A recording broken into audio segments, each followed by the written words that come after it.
In December 2008, a 70-year-old man walked into his son's office and said something that changed everything. He told them he was a fraud. Not a small fraud, not a mistake.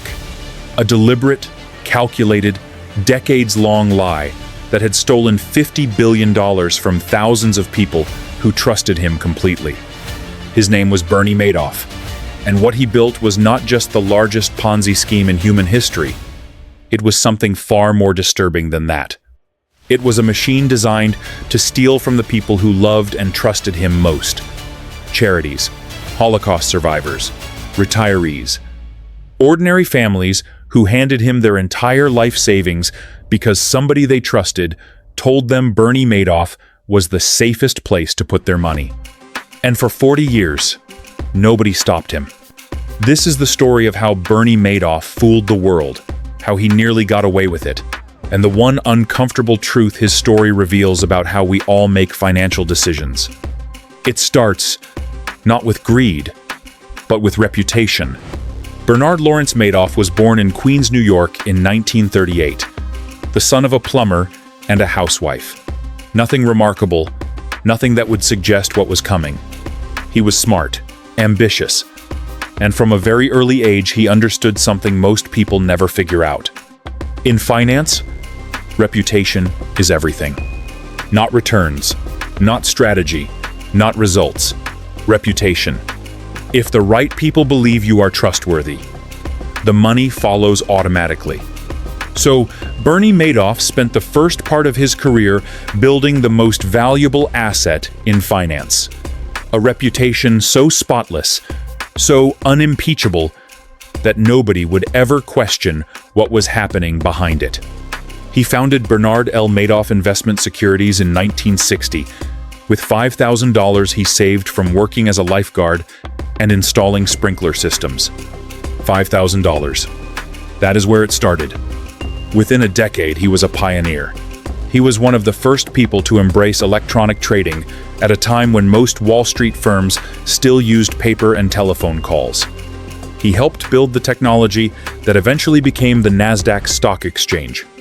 He was not just respected, he was admired. He served as chairman of NASDAQ. He advised the Securities and Exchange Commission on market regulation. The very people whose job it was to catch fraud were asking Bernie Madoff for advice on how to prevent it. By the 1980s, Bernie Madoff was not just successful, he was Wall Street royalty. And that reputation, built over decades, became the foundation of the biggest lie in financial history.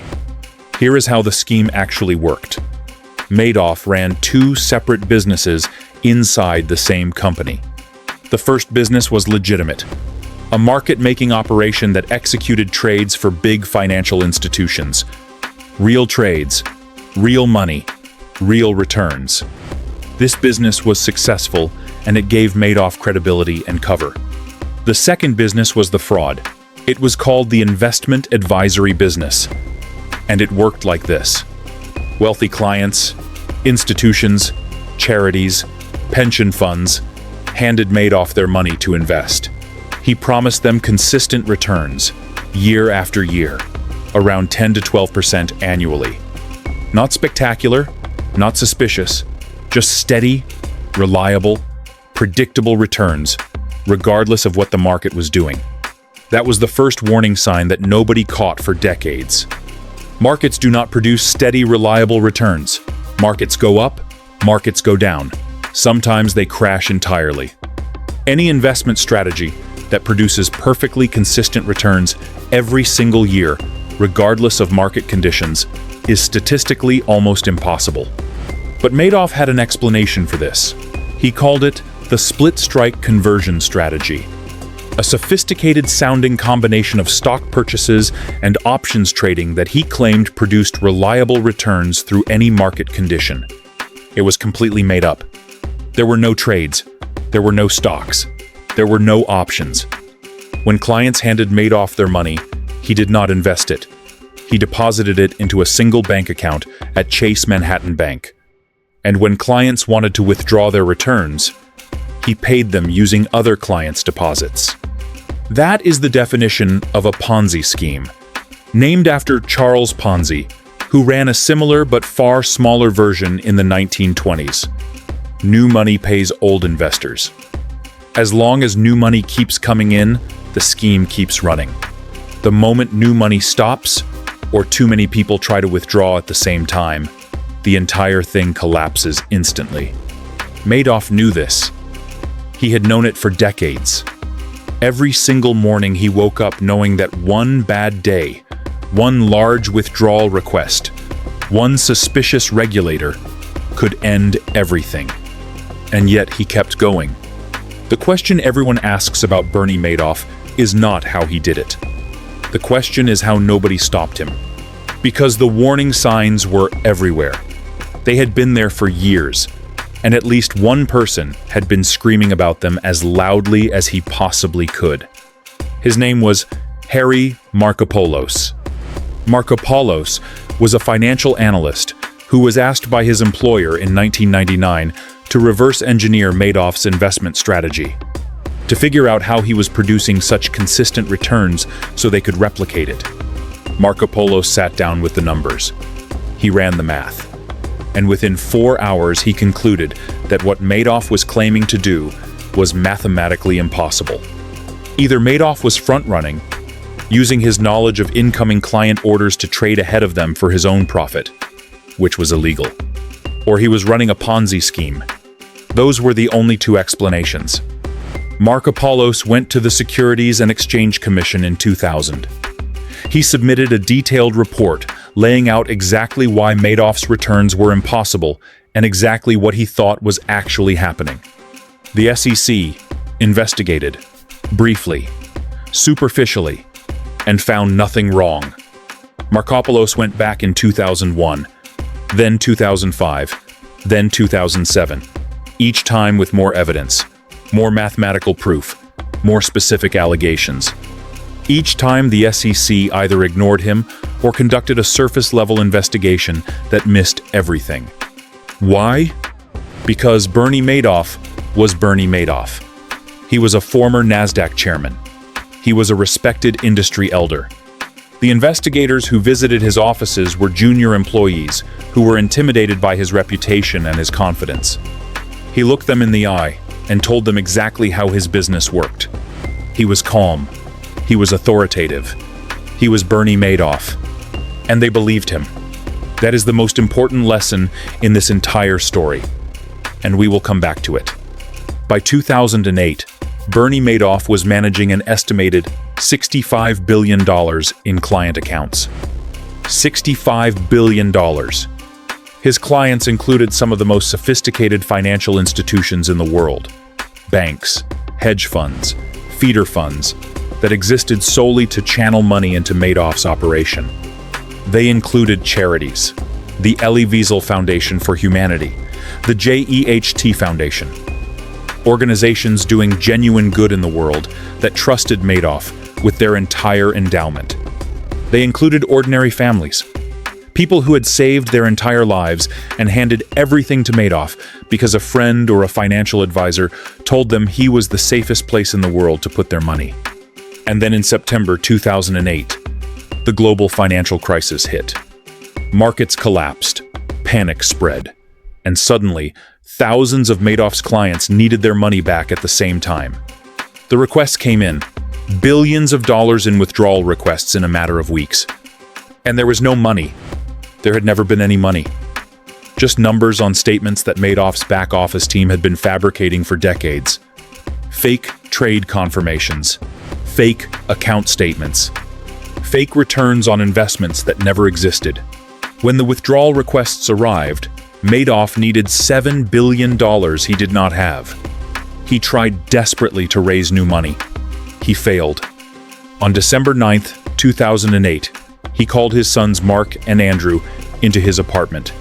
He told them the investment advisory business was a fraud, that it had always been a fraud, that he had nothing left. His sons called their lawyer. Their lawyer called the FBI. The next morning, federal agents arrested Bernie Madoff in his penthouse apartment on the Upper East Side of Manhattan. He was 70 years old.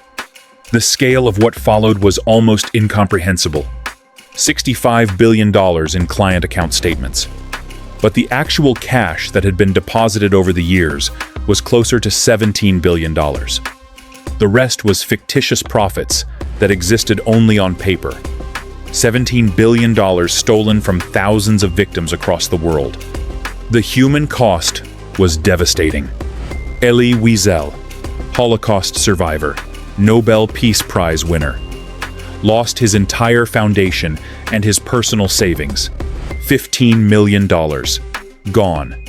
Thousands of retirees who had handed Madoff their life savings found themselves with nothing in their 70s and 80s. One investor, named René Thierry Magon de la Villehouche, who had channeled billions of European money into Madoff's fund, was found dead in his office 2 weeks after the arrest. He had taken his own life. Madoff pleaded guilty to 11 federal felonies. He was sentenced to 150 years in prison.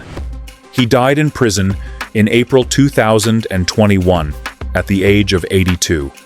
His son Mark had taken his own life in 2010 on the second anniversary of his father's arrest. His other son Andrew died of cancer in 2014. The trustee appointed to recover funds for victims eventually recovered approximately $14 billion. A remarkable achievement, but still billions short of what was lost. And for the people whose retirement savings vanished overnight, no amount of recovery could give back the years they lost. Now here is the lesson most people miss when they tell the Bernie Madoff story.